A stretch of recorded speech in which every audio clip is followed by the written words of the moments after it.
Velkommen her i studiet til TV2's nye digitale direktør, Anders Blauenfeldt. Du er jo startet tidligere på året med i en lang række digitale projekter, blandt andet etableringen af en ny business-kanal på TV2, som jo bliver produceret fra det lokale, det her studie, vi sidder i. Hvordan er det?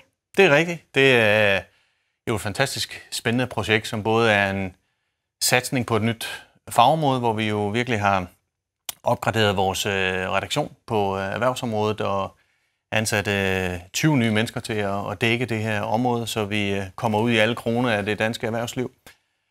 Og så er det en spændende ny måde at forbruge tv på, som vi lancerer med den her nye kanal, kan vi sige, hvor man i stedet for at have en traditionel Flow-kanal, faktisk lancerer det med henblik på forbrug på mobile enheder og i en hybrid mellem on-demand og live. Så det er en rigtig spændende lancering for os.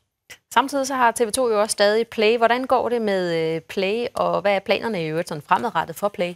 Ja, Play er jo vores basale platform for streaming, og der hvor vi samler alt TV2's indhold i et produkt.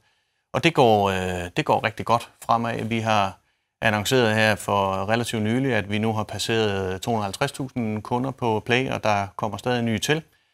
Og det vidner jo om en stor interesse fra mange kunder om at modtage tv på den her måde, som jo også drejer sig om det frie valg om, hvordan man modtager sine tv-kanaler og sine tv-produkter. Så det går godt, og der er mange spændende planer fremadrettet om personalisering og andre måder og andre devices at forbruge Play på.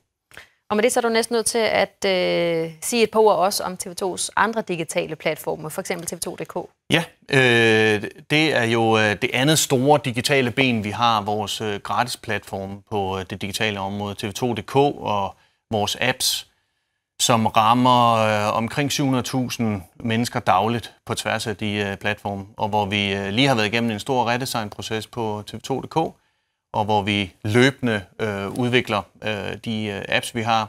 Og jeg vil sige, måske noget af det mest interessante, der foregår på det område, det er vores integration med de sociale medier, og hvordan vi udnytter trafikken fra Facebook og de andre til at få trafik ind på TV2.dk. Det er noget, vi fokuserer meget på i denne tid.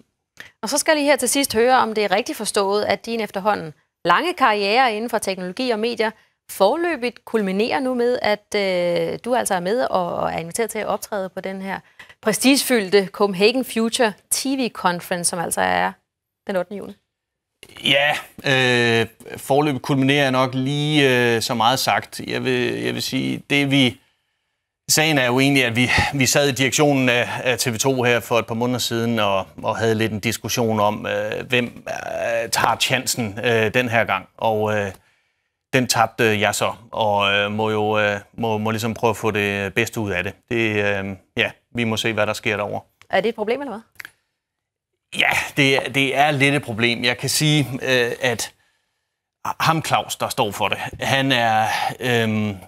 han er jo egentlig en venlig og omgængelig person i store grupper, men når man har ham på tomandshånd, så er han fuldstændig kolerisk og farer op og er umulig at have med at gøre. Og den her gang til forberedelse har han prøvet at true mig til at sige, at Flow TV uddør om 1 eller 2 år, og det har jeg ikke ret meget lyst til at sige, fordi det tror jeg grundlæggende ikke på.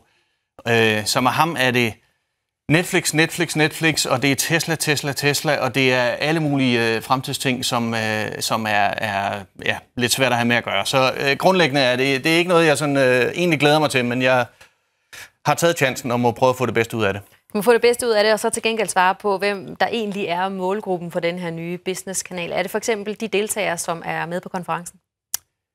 Ja, det er det jo faktisk, og det giver mig egentlig lige en interessant idé i forhold til, om man kunne prøve at give dem adgang til business. Det vil jeg lige tænke over.